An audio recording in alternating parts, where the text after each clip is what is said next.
আজকে বড় কষ্ট হয়। গত 2 দিন আগে দেখলাম ডিবি কার্যালয়ে 7 তলার ভিতরে মানে আস্থানা করছে, সেখানে দেখলাম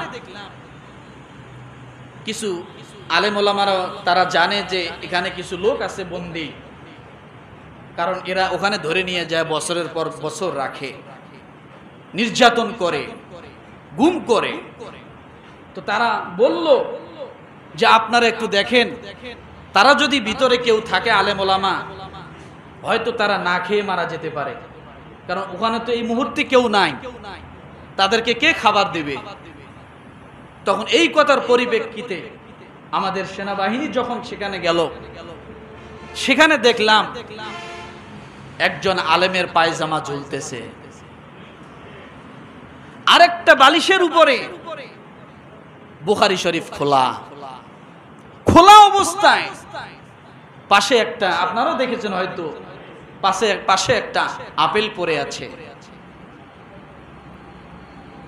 তারা গুম হওয়ার পরেও, এত নির্যাতিত হওয়ার পরেও বুখারী এবং কোরআনকে হাতছাড়া করেনি।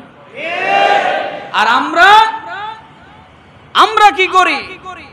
সামান্য একটু সমস্যায় পড়ে গেলে আল্লাহকে ভুলে যায়। দুনিয়ার এই সমস্ত অত্যাচার জালেমদের খপ্পরে যারা পড়ে, হায়ানা জানোয়ারের থেকেও এরা নিকৃষ্ট, এরা নিকৃষ্ট। কিন্তু সেখানেও যে তারা কোরআনকে হাতছাড়া করেনি, বুখারীকে হাতছাড়া করেনি। খুলন্ত অবস্থা আমার মনে হয় পড়তেছিল, তাকে বইটা বন্ধ করার, কিতাবটা বন্ধ করার মতো সময় দেওয়া হয়নি। তাড়াতাড়ি বাইর হয়ে যাও, বিপদ। কথা ঠিক না? আমার ভাইরা, এভাবেই আলেমদেরকে নির্যাতিত করা হয়েছে। কিন্তু আলেমরা কোনো জালেমি করেনি, করেছে? দুর্নীতি করেছে? বলেন তো, কোন আলেম দুর্নীতি করেছে? কোন আলেম ইয়াবার সঙ্গে জড়িত? কোন আলেম ফ্যান্সিডিলের সঙ্গে জড়িত? তারা চোরা কারবারির সঙ্গে জড়িত? যদি তাই না হয়, আলেমদেরকে এভাবে কেন নির্যাতন করা হলো? বরঞ্চ তারা এইভাবেই মসজিদের মিম্বারে সোচ্চার হয়ে বজ্র কণ্ঠে আপনার আমার মতো মুসলমানদেরকে তারা সব সময় ভালো দিক নির্দেশনাগুলো দিয়ে গেছেন। কোনদিন কোন আলেম বলেনি গাড়িতে আগুন দাও, কোনদিন কোন আলেম বলেনি একজন মানুষকে হত্যা করো। এই নিরীহ আলেমদেরকে এইভাবেই যুগ যুগ ধরে এইভাবেই তারা লাঞ্ছিত করেছে, অপমানিত করেছে। কিন্তু একটি কথা হলো, চোখের পানি পড়তে পড়তে কোন পানি যে আল্লাহ কবুল করে নেবে এটা আপনিও জানেন না, আমরাও জানি না। কথা ঠিক না? এই জন্য মাজলুমরা দোয়া করেছিলেন, রব্বানা আখরিজনা মিন হাযিহিল ক্বরিয়াতিজ যালিমি আহলুহা ওয়াজআল লানা মিন লাদুনকা ওয়ালিয়্যা ওয়াজআল লানা মিন লাদুনকা নাসীরা। আয় আল্লাহ, আমাদের জন্য একজন অভিভাবক পাঠাও এবং আমাদের জন্য একজন সাহায্যকারী পাঠাও। আল্লাহ এভাবেই ব্যবস্থা করে দিয়েছেন। আল্লাহ অভিভাবক হিসেবে, আমি মনে করি আমাদের অভিভাবক হিসেবে বড় কোনো মানুষদেরকে আল্লাহ নির্বাচিত করেননি। ছোট ছোট বাচ্চারা, স্কুল কলেজ বিশ্ববিদ্যালয় মাদ্রাসা ছাত্রদেরকে আল্লাহ এভাবেই কবুল করে নিয়েছেন আমাদের অভিভাবক। দুনিয়ার জমিনে কত, আমাদের বাংলাদেশে কত বড় বড় ব্যক্তিরা ছিল, কিন্তু বড় বড় ব্যক্তিদের দিকে যতই তাকাই ততই দুর্নীতি তাদের ভিতরে পায়। আল্লাহ বলছেন এদের দ্বারা হবে না, কারণ এরাও হয়তো যুদ্ধ ক্ষেত্রে যায় লেয়াজু করে লেনদেন করে বসবে। আল্লাহ কি করলেন? যারা লেনদেন বোঝে না, যারা দুর্নীতি বোঝে না, যারা অত্যাচারিতা বোঝে না, এই সমস্ত ব্যক্তিদেরকে দিয়েই আল্লাহ খেলা দেখায় দিলেন। খেলা তো হয়েই গেল। কি হলো? খেলা তো হয়েই গেল, বাকি আছে, সমাপ্তি হয়েছে না। এই জন্য যুগ যুগ ধরে এগুলা থাকবে। তবে একটা কথা বলি, আলেমদেরকে কখনো কষ্ট দিবেন না, আলেমদেরকে কোনোদিন কষ্ট দিবেন না।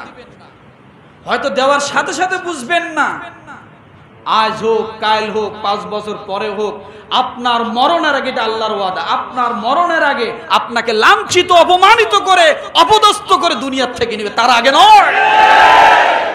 কোনোদিন আলেমদেরকে আপনি প্রতিপক্ষ মনে করবেন না, শত্রু মনে করবেন না। কারণ এই বাংলার জমিনে সবচেয়ে নিরীহ যদি কেউ থাকে তারাই হলো আলেম। মসজিদে একজন ইমাম উচ্চ আওয়াজে হক কথাগুলো বলতে পারে না, বললেই তার পরের দিন চাকরি থাকে না। যত ইমাম চাকরি করে অধিকাংশ ইমাম ফজরের নামাজ পড়াইলে জোহরের নামাজ পড়াইতে পারবে কিনা এর গ্যারান্টি কোনো ইমাম দিতে পারে না। কেন কেন আজকে মানবতা কোথায়? আজকে মানবতা কোথায়? সব সময় ওলামায়ে কেরাম মানবতার পাশে দাঁড়িয়েছে। সব সময় এই করোনার সময় সবচেয়ে যারা জীবনকে বাজি রেখে সামনে অগ্রসর হয়েছিল তারা আলেম ওলামা। বন্যা প্লাবিত যতগুলো জায়গা হয় আপনারা দেখতে পান, সবার আগে দৌড়ে আলেম ওলামা। প্রস্তুতির প্রয়োজন নাই, যখন যা যেভাবে পারে আপনাদের মতো সাধারণ মুসলমানদের কাছ থেকে কিছু টাকা অর্থ করে উঠাইয়া একখানে করে তারা সেখানে সাহায্য সহযোগিতা করার চেষ্টা করে। বিনিময়ে আলেমরা কি পেয়েছে? কি পেয়েছে আলেমরা এদেশে? শুধু লাঞ্ছনা, গঞ্জনা, জুলুম, গুম এগুলাই শুধু পেয়েছে, আর কিছুই পায় নাই। জাতি আপনার কাছে আলেমরা কিছু চায় না, আপনাদের কাছে আলেমদের কোনোই দাবি নাই। দুনিয়াবি কোনো দাবি আপনাদের কাছে কোনো আলেম করে না। খাইতে দিলে খায়, না দিলে কারো প্রতি জুলুম করে না। কত ট্যাক্স নেয়, রাস্তায় দাঁড়ায় রিক্সাওয়ালাদের কাছ থেকে জুলুম করে, কথা বলে, তারপরও আলেমরা ভালো না। আমাকে গত জুমায় এক ভাই প্রশ্ন করেছিলেন যে এই বৈষম্য বিরোধী আন্দোলনের মধ্যে আলেমদের ভূমিকা নাই কেন, জাতি জানতে চায়। আসলে ওদিন সময়ে স্পষ্ট কথাটা বলতে পারিনি। আলেম ওলামারা জানে, আলেম ওলামারা বোঝে, তারা এই বৈষম্য বিরোধী ছাত্র আন্দোলনের মধ্যে সাময়িক সময়ে সম্পৃক্ততা ছিল না। আর এটা না থাকার পিছনের কারণ হলো এই বৈষম্য বিরোধী আন্দোলন যদি অন্য কোনো দিকে না যায়। যখনই আলেম ওলামারা নামতো, তারা তো আর প্যান্ট শার্ট পরে নামতো না, তারা নামতো টুপি থাকতোই, দাড়ি থাকতোই, জুব্বা পাঞ্জাবি থাকতোই। যখনই তারা এগুলো নিয়ে নামতো তখন এই আন্দোলন আর বৈষম্য বিরোধী আন্দোলন থাকতো না, বহির্বিশ্বের প্রকাশ করা হতো জঙ্গিরা, জামাতিরা বা এরকম জিহাদিরা আন্দোলন করতেছে বাংলাদেশে। আর সেই ক্ষেত্রে এই আন্দোলনের মধ্যে ভেটু পড়ে যেত। কথা বোঝেন নাই কি? এই আন্দোলন যাতে নস্যাৎ না হয় এই জন্য কিছু সময়ের জন্য তারা বিরত ছিল। তারপরও আমি বলেছি এই হাসান মাহমুদ, এই হাসান মাহমুদ আজকে নাম বললাম, এই কূটনীতিকদের সঙ্গে রাষ্ট্রদূতদের সামনে যে ভাষণটা দিয়েছে আপনারা দেখেন, বলছে ধর্মীয় গোষ্ঠীরা এই অরাজকতা সৃষ্টি করেছে। এখানে ধর্মীয় গোষ্ঠী কারা? কারা? হ্যাঁ, আপনারা ধর্মীয় গোষ্ঠী নন? হ্যাঁ, তাহলে ধর্মীয় গোষ্ঠীর নাম হলো কেন? সেখানে তো সব শ্রেণীর লোক ছিল। কথাটা বোঝেন না? এমনকি বর্তমান সময়ে যদি আপনি এনডিআর চ্যানেলগুলোর দিকে তাকান, তারা বলতেছে জিহাদিরা তালেবানেরা এই পুড়তেছে সেই পুড়তেছে, তারা বলতেছে এটা জিহাদিরা তালেবানেরা। বলেন তো কোন আলেম ওলামা এগুলো পুড়তে গেছে? কেন এগুলো বলা হচ্ছে? তো আমার ভাইরা, এই জন্য সবকিছুকে নিয়ন্ত্রণ রাখার জন্য, কন্ট্রোল করার জন্য এগুলো অনেক সময় অনেক কিছু থেকে বিরত থাকতে হয়। কারণ চক্রান্তকারীরা চক্রান্ত করবেই। চক্রান্তকারীরা কি করবে? আমার ভাইরা, চক্রান্তকারীদের বিষয় আল্লাহ কি বলেন? সূরা নিসা আয়াত নাম্বার ৭৬ আল্লাহ বলেন আল্লাযীনা আমানু ইউকাতিলুনা ফি সাবিলিল্লাহ ওয়াল্লাযীনা কাফারু ইউকাতিলুনা ফি সাবিলিত তাগুত ফাকাতিলু আউলিয়া আশ-শাইতান ইন্না কাইদাশ-শাইতানি কানা দাঈফা। রব্বুল আলামিন ডাক দিয়ে বলেন, যারা ঈমান এনেছে তারা আল্লাহর পথে মানবতার পক্ষে, মানবতার নিরাপত্তার জন্য, মানবতার কল্যাণের জন্য তারা সংগ্রাম করে। যারা ঈমান এনেছে তারাই করে। কথা বোঝেন? যারা ঈমান এনেছে তারা করবে। এরপর আল্লাহ বলেন, আর যারা কুফর অবলম্বন করেছে তারা মানবতার জন্য, মানবতার মুক্তির জন্য তারা কখনো আল্লাহর জন্য তারা এইভাবে যুদ্ধ করতে পারে না। মানবতার মুক্তির জন্য তারা করে না। তাহলে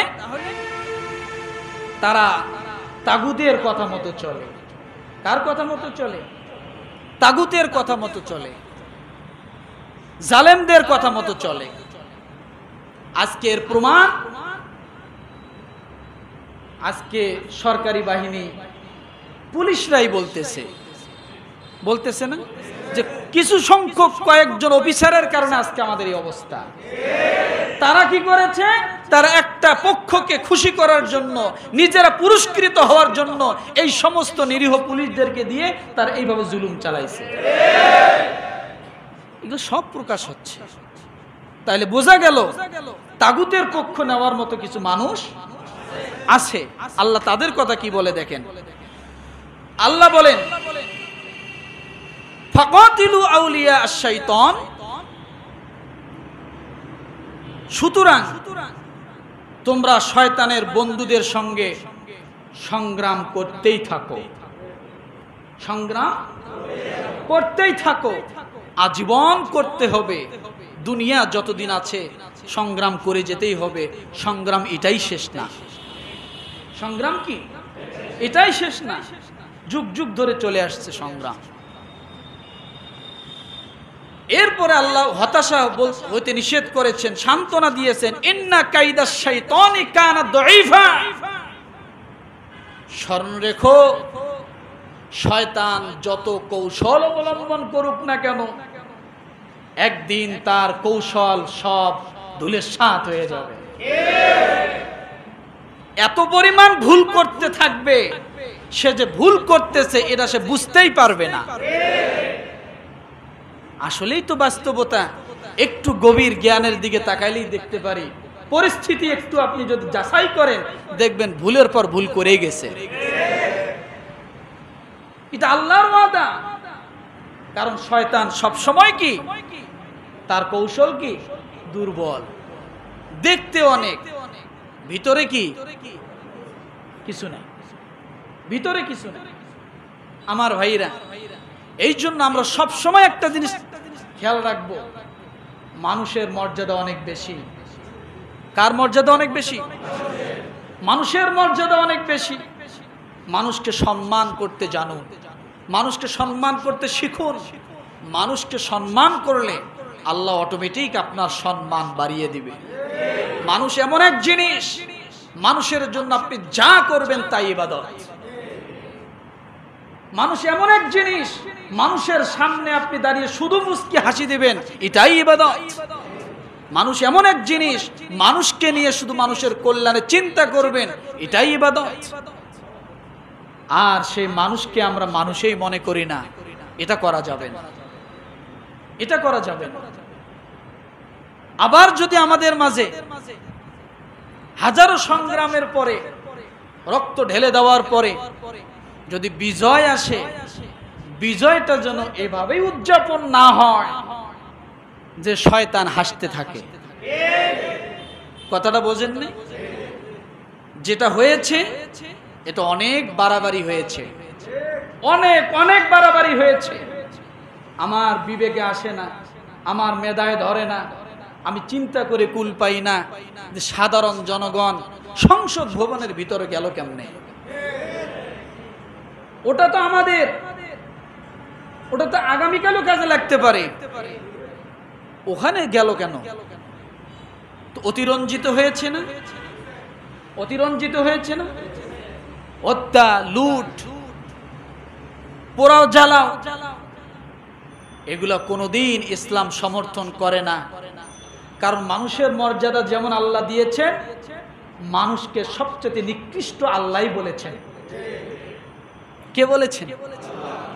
ওয়ালাকাদ যারানা লিজাহান্নামা কাসীরাম মিনাল জিন্নি ওয়াল ইনস লাহুম কুলুবুন লা ইয়াফকাহুনা বিহা ওয়া লাহুম আ'য়ুনুন লা ইউবসিরুনা বিহা ওয়া লাহুম আযানুন লা ইয়াসমাউনা বিহা উলাইকা কাল আনআমি বাল হুম আদাল ওয়া উলাইকা হুমুল গাফিলুন।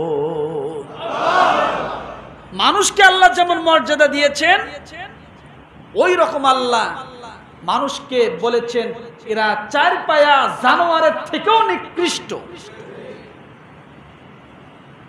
তাহলে কাবার থেকে উত্তম মানুষ, তাই না? কাবার মর্যাদার থেকে মানুষের মর্যাদা বেশি। আবার সেই মানুষকে আবার আল্লাহ তাআলা বলছেন এরা চার পায়া নিকৃষ্ট জানোয়ারের থেকেও অধম। কেন? তাহলে বোঝা গেল আমাদের ভিতরে রূপ আছে দুইটা। আমরাই দামি হতে পারি, আবার আমরাই কি হতে পারি? নিকৃষ্ট হতে পারি। সেটা প্রকাশ হবে কিভাবে? আমাদের কাজ এবং কর্মে। আমরা যদি মানুষের মানুষত্ব কাজ করি তাহলে আমরা মানুষ, আর যদি মানুষ হইয়া অমানুষের কাজ করি তাহলে অমানুষও থাকি না, খারাপ পশুতে পরিণত হয়ে যায়।